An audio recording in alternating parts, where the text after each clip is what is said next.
bihar kantatu ezin gauzatuan azu zara naiz gara gainetik soilik izara gauzatuan azu orain bastara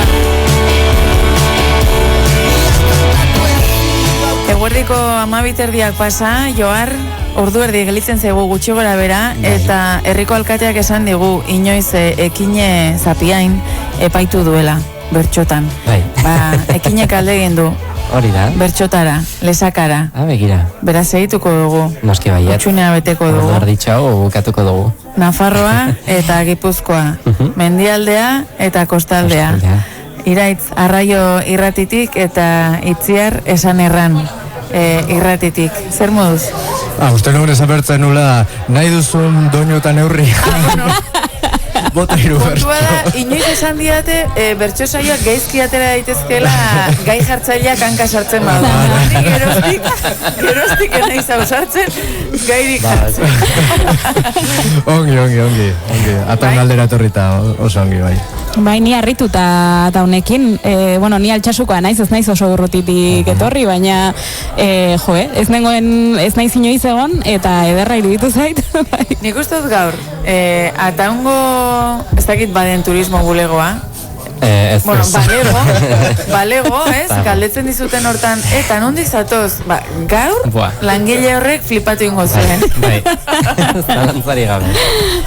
Konta eguzue, irratian denboraldia hasi duzue, kuriosoa da ez, lehen esaten genuen arrosak oso irrati ezberdinak batzen dituela, eta askotan irratiari ingurune geografikoak ere ematen dio, izaera bat, kolore ezberdina hartzen du, eta irrati saioek ere erritmo ezberdina izan ohi dute. Kasu honetan kostaldea eta mendialdea uztartuko ditugu, esan erran, aurkeztu iguzu irratia, Itziar.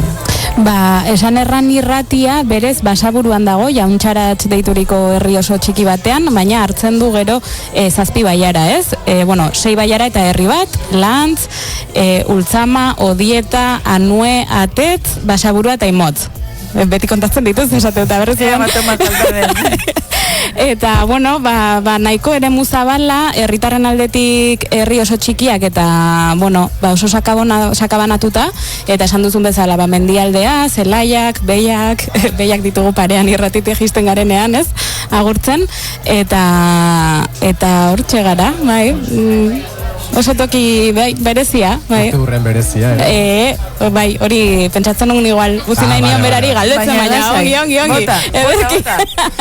Joan den urtean 25 urte bete genituen, eta hori izan zen, momentu nahiko garrantzitsua guretzako, eta orduan egin genuen alako egitaragua, lan asko egin genuen horren atzean, baina egia da emaitza oso polita izan dela, bertso saio bat egin genuen, pesta handia ere bai, jaztatu deituriko, ez, jaz kontzertu ibiltari bat, dokumentala, dokumentala, por cierto, gure webgunean, amesti.eusen dago ikusgai, YouTubeen ere bai, eta jendea oso pozik gelditu da dokumentalarekin, eta oroimen handiak ekarri dizkie, nik uste dut batzutan ez, perspektiba galtzen dugula, eta aztu egiten dela ez, zenbateko lana, eta hori da, ez, egin zuten bere garaian herritarrek, bertan euskarazko irrati bat, ez, egoteko, eta orduan, nik uste dut polita izan dela, hori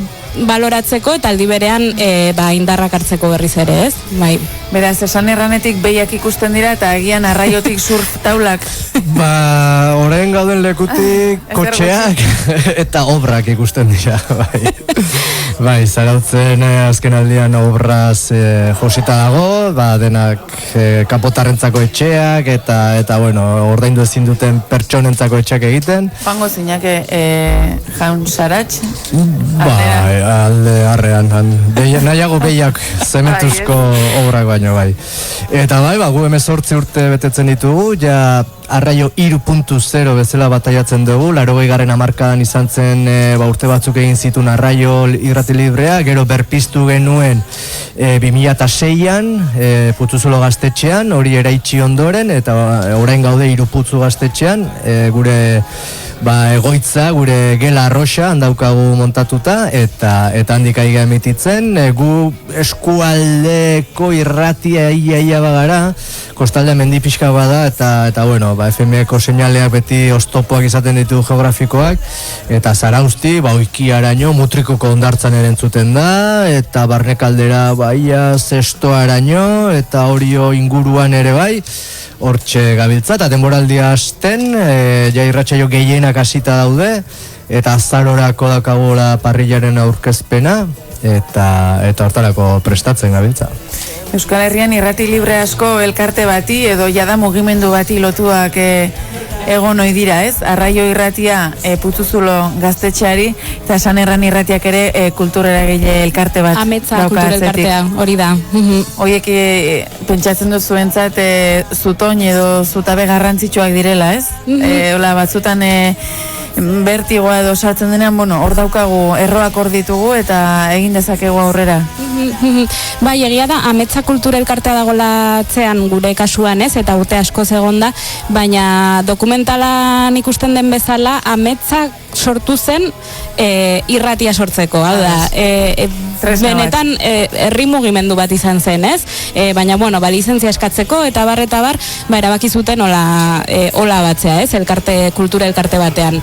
Eta gaur egunaren nik somatzen dut, benetan esku bat botatzen dizutenak direla inguruko herritarrak, ez dira zertan Ametza barruan egon behar edo ez? Ametza izango litzateke, bidea pixkate lan burokratiko hori egiteko eta noski guretzako kriston laguntza da, baina aldi berean ez, naiz eta ofizialki edo ezain modu formalean ez dagoen jende hori gure atzean ere badago, ez, bultzatzen, eta hori polita da ere. Gu beti brometan esaten dugu, irratiaren proiektua ja buruan geneukala, baina lekurik ez, eta orduan ez gaztetxe bat behar dugu. Orduan, okupatu genula gaztetxe irrati bat izateko. Eta beste lekua sobratzen zaigunez, egin gaztetxe. Metro apurroietan gaztetxea. Barra egin, baina gu irratia behar dugu. Iraitz, zuek denak bolondresak zarete, zuen, esango nuke ere, militantzia esparru bat badela, ez, komunikazioarena, eta zuek asamblea bidez funtzionatzen duzue, baina aste osoan bermatzen duzue programazioa.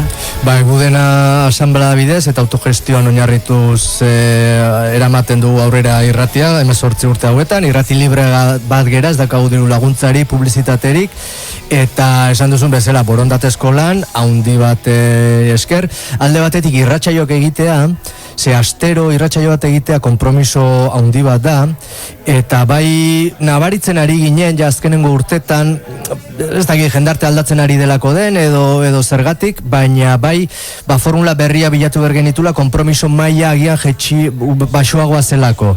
Eta adibidez, bai bilatu ginen formula bat, hilabetero irratsaio bat da, baina hilabetero aste bakoitzean pertsona ezberdinek egiten dute, orduan atalka, atal bakoitzak, orduan bakoitzak hilabetean behin egin behar du, orduan lan karga txikiagoa da, konpromititzeko aukera gehiago, eta edo bi astetik behin egiteko irratsaioak, eta orain ere, formula horiekin aurrera jarraitzen dugu, eta ere bai geneukan, hasieratik garbi geneukan, irrati librea, askatasun hori, aski izate hori, esparru guztietara, aliketa gehienetara eraman nahi ginula, orduan irrati librea, bai software librea, ordenagailuak eta dena software librea, eta formatu libreak ere, guk saiatzen gera, bintzak gure musika, MP3 formatuen ez egoten, eta pixka frikia gara, baina nahi dugu euskeraz izatea ere apostu bat zen bezala, gure izaera edo irrati libren izaera hori pixka bat mantenduz eta 80. hamarkadan hasi zen kate horren, kate begi berri bat izaten jarraitu.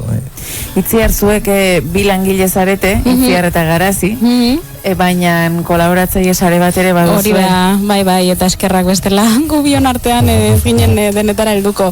Bai, 20 kolaboratzaile izanen ditugu, eta hain zuzen ere hilabetean behin tokatzen zaio bakoitzari ez, kolaborazio bat, horregatik ere, karga ez zaina handia izateko ez.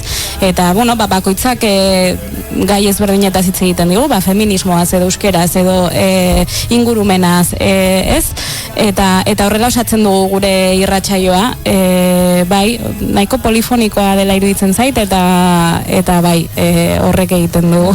Eta zuen irratiari arrosak zer ematen dio? Jo, edo zer kendu, biak izan daitezke. kendu gutxi guri behintzat, beti esaten duguna, ez? Gure programazioa osatzeko ezinbestekoa da. Eta gainera, aurretik ere hemen esan den bezala, ez? Irrati komertzialek egiten ez duten beste hori ere ematea, ez? Gure irratiei, beste gai batzuk lantzea, beste modu batean, beste ikuspegi batekin, bai, noski.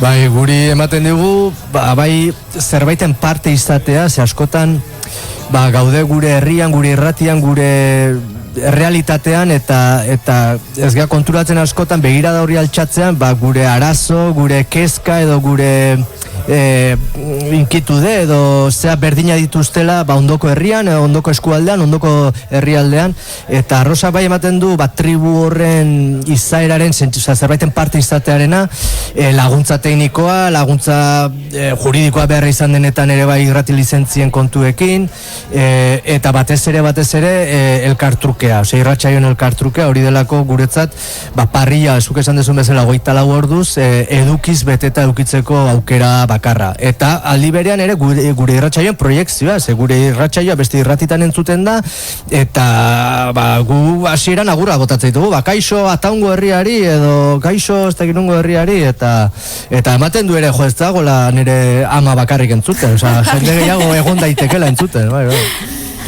Mi esker bikote, erronda bukatzeko Joar naiz irratia eta Alabedi, bi mastodonte, falta zaizkiego. Txikitik handira, hori da. Mi esker bikote. Agur.